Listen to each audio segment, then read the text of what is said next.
उसाने फुल भरलेली बैलगाडी डायरेक्ट आमच्या अंगावरती आली आणि मग डायरेक्ट नमस्कार मित्रांनो, मी तुमचं मराठी फार्मर. मित्रांनो, आपल्या दिवसाची पहिली सुरुवात म्हणजे वावराला चक्कर मारणं. मग काय, काढली आपली काळी पल्सर आणि थेट झापूक करत शेतामध्ये जाऊन पोहोचलो. आणि वावरात गेल्यावरती लक्षात आलं की अरे, आपल्या वावरामध्ये पिकापेक्षा जास्त तर काँग्रेसच उगवलंय. याला लवकरात लवकर तणनाशक म्हणजे टिंजर मारावं लागेल म्हटलं. वावरातून घरी आलोच होतो तेवढ्यात घरच्यांनी हा बॉक्स माझ्या हातामध्ये दिला आणि सांगितलं की हे बघ, हे काय आहे. जुन्या खोलीमध्ये सापडलं. बॉक्स ओपन करून बघितलं तर त्याच्यामध्ये एफएम सापडला आणि बघून खरंच जुन्या आठवणीला उजाळा मिळाला.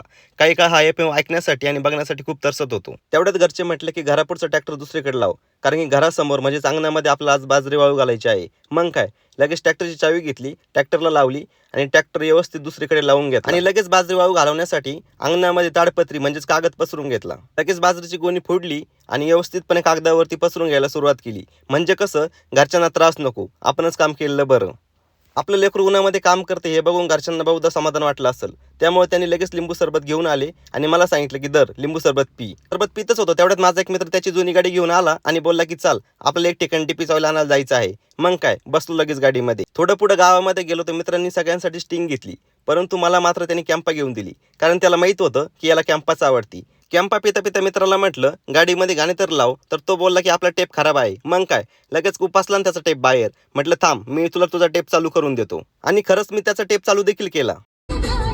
गाणे ऐकत चाललोच होतो तेवढ्यात एक कॅरेट बनवणारी कंपनी आम्हाला दिसली. मग काय, घुसलो ना कंपनीत. म्हणलं चांगले कॅरेट असले तर बघू, पण तिथं जाऊन कॅरेटची क्वालिटी बघितली, ती काय आम्हाला आवडली नाही. मग कॅरेट ठेवून दिले आणि डीपीच ऑइल आणण्यासाठी तिथे जायचं होतं. तिथे जाऊन आम्ही फायनली पोहोचलो. तिथे जाऊन बघतो तर काय, भल्या मोठ्या डिप्या दिसत होत्या. म्हटलं बापरे, एखादी डिपी माल दिलं तर किती बरं होईल ना. तेवढ्या तिथले काका म्हटले भाऊ वय पुढं. मग गपचिप ज्या कामासाठी आलो होतो ते काम करायला सुरुवात केली.